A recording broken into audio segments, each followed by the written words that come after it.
नमस्कार दोस्तों। NTPC green IPO पूरे इंटरनेट पे और सोशल मीडिया पे एनटीपीसी ग्रीन आईपीओ के बारे में बात हो रही है। सभी लोग इसके बारे में बात कर रहे हैं और बता रहे हैं कि इसका प्रॉफिट आफ्टर टैक्स 90.75% है, रेवेन्यू ग्रोथ 46.82% है और एबिटा ग्रोथ 48.23% है। तो क्या इन सारी चीज़ों को जानने के बाद भी हमें आईपीओ के अंदर एनटीपीसी ग्रीन आईपीओ के अंदर इन्वेस्ट करना चाहिए या नहीं करना चाहिए? क्या जो हम सोच रहे हैं कि आईपीओ में इन्वेस्ट करने के बाद हमें 10%, 20-30% के आसपास एक अच्छा रिटर्न आ जाएगा लिस्टिंग के टाइम पे, क्या वो मिलेगा या नहीं मिलेगा? तो आज इस वीडियो में हम उसी के बारे में बात कर रहे हैं। और एनटीपीसी ग्रीन हमसे मांग रहा है 10,000 करोड़ रुपए और ये आईपीओ बिल्कुल फ्रेश इशू है। इसका मतलब सारा पैसा किसी प्रमोटर के पास नहीं, डायरेक्टली कंपनी के पास ही जाएगा। अब जानते हैं कि एनटीपीसी ग्रीन को ये पैसा क्यों चाहिए। तो एनटीपीसी को ये पैसा एक्सपेंशन के लिए चाहिए, जहां पे हमें नाम से समझ आता है कि एनटीपीसी ग्रीन है तो ग्रीन का मतलब ये पैसा सोलर एनर्जी और विंड एनर्जी में जाएगा। इनके पास सोलर और विंड एनर्जी के प्रोजेक्ट्स हैं जो राजस्थान में ये लोग फोकस कर रहे हैं, उसके बारे में हम लोग बाद में बात करेंगे।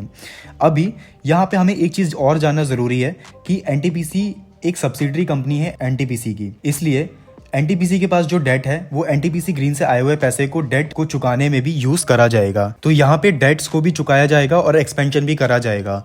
तो इसको हमें बैलेंस आउट करके जिससे हम इसमें इन्वेस्ट करें या ना करें के डिसीजन पे आ पाए। तो यहाँ पे एक चीज होती है ग्रे मार्केट। ग्रे मार्केट जो नॉर्मली होता है वो 1% से ऊपर होना चाहिए, लेकिन यहाँ पे 0.75% है। अब एनटीपीसी ग्रीन आईपीओ की डिटेल्स देख लेते हैं। तो इसकी जो ओपनिंग डेट थी वो थी 19 नवंबर, क्लोजिंग डेट है इसकी 22 नवंबर, लॉट साइज 138 है और मिनिमम इन्वेस्टमेंट हम यहाँ पे करेंगे 14,904 रुपये की। इशू प्राइस 102 रुपये से 102 रुपये से 108 रुपये तक का है। तो हाईएस्ट बैंड हम लोग लेके चलते हैं 108 रुपये का।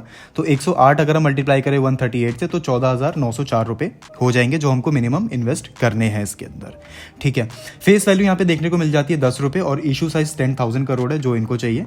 अब यहाँ पे एक अच्छी चीज़ ये है कि अगर आपके पास एनटीपीसी के ऑलरेडी शेयर हैं और आपने उसमें इन्वेस्ट करा हुआ है तो आपके अलॉटमेंट के चांसेस ज़्यादा बढ़ जाते हैं।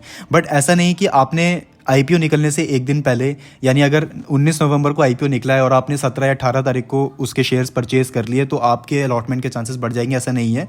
यहाँ पे आपके पास 11 नवंबर से पहले अगर शेयर है, 11 नवंबर या उससे पहले से आपने एनटीपीसी के शेयर परचेज करे हुए हैं, उसके बाद अगर आप आईपीओ के लिए अप्लाई करते हैं तो आपके चांसेस हाई हो जाते हैं कि आपको अलॉटमेंट मिल जाएगी। इसके बाद अगर आप ऑलरेडी एनटीपीसी के एम्प्लॉय हैं तो हर शेयर पे आपको 5 रुपये का डिस्काउंट मिलेगा। दूसरी चीज़, अगर आप एक रिटेल इन्वेस्टर हैं तो रिटेल इन्वेस्टर्स के लिए आप अपनी फैमिली में अलग अलग लोगों के नाम से अप्लाई कर सकते हैं, जिससे आपके जो अलॉटमेंट के चांसेस हैं वो ज़्यादा इंक्रीज हो जाएं। जैसे एनटीपीसी है या फिर टाटा का जो आईपीओ निकल, यहाँ पे सब्सक्रिप्शन बहुत ज़्यादा बल्क में होता है तो अलॉटमेंट के चांसेस थोड़े कम हो जाते हैं, इसलिए आप अलग अलग लोगों के नाम से यहाँ पे अप्लाई कर सकते हैं।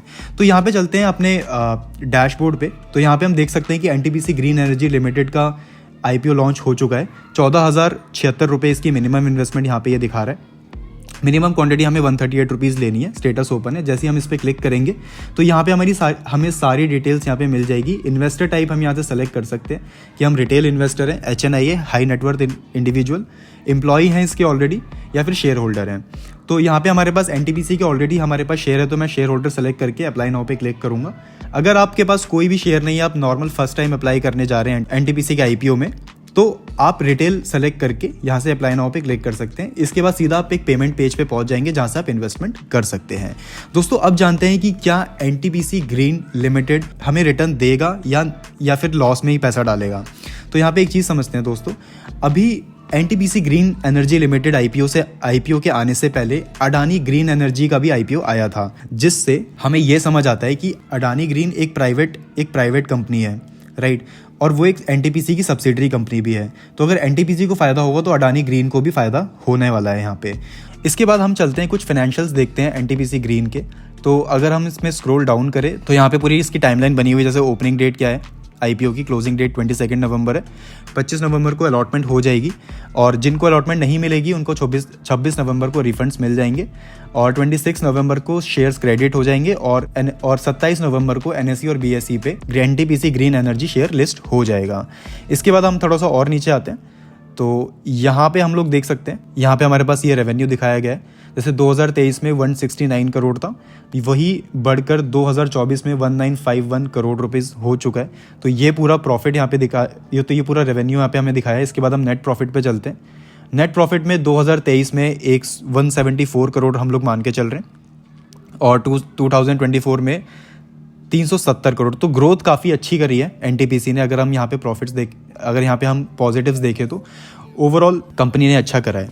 बट यहाँ पे दोस्तों अगर मैं आपको ऑन एन एवरेज एक चीज़ बताऊँ तो अगर आप किसी भी आईपीओ में, चाहे वो पेटीएम का हो, Hyundai का हो या फिर एनटीपीसी की मैं बात करूं, तो यहाँ पे आपके जो लिस्टिंग जब आपको अलॉटमेंट मिल जाती है तो अलॉटमेंट के बाद जो प्रॉफिट चांसेस होते हैं वो होते हैं 10%, 20%, 50% और कभी कभी 100% भी होते हैं। लास्ट टाइम जब टाटा का आईपीओ आया था तब वहाँ पे काफ़ी सारे लोगों के पैसे डबल भी हुए थे, 100% का उनको ग्रोथ मिला था। बट यहाँ पे एनटीपीसी ग्रीन एनर्जी में हमें दो चीज़ें ध्यान रखनी है कि एक्सपेंशन के साथ साथ ये लोग डेट को भी पे ऑफ करेंगे। तो कितना पैसा डेट में जाएगा और कितना पैसा एक्सपेंशन में जाएगा, इस चीज़ को आप बहुत ध्यान से पढ़ के इन्वेस्ट करिएगा। अभी ओपन हो रखा है तो आप इन्वेस्ट कर सकते हैं। आई वुड रिकमेंड कि आप इसमें इन्वेस्ट करिए और जैसे ही लिस्टिंग हो जाए उसके बाद आप पैसे को निकाल के जब इसके शेयर्स लिस्ट हो जाएं तो उसके बाद आप दोबारा से इसमें इन्वेस्ट करिए। बट वो इन्वेस्टमेंट का टाइम गैप आपका 15 से 20 दिन के बीच में होना चाहिए ताकि आपका जो रिटर्न ऑन इन्वेस्टमेंट है वो बैलेंस आउट रहे और आपको लॉस ना हो। तो दोस्तों आशा करता हूँ कि आपको ये वीडियो अच्छी लगी होगी। अगर इससे रिलेटेड आपको कोई भी सवाल है तो प्लीज़ मुझे कॉमेंट करिए, हम लोग जल्दी से जल्दी इसका आंसर देने की कोशिश करेंगे। इस वीडियो को देखने के लिए धन्यवाद।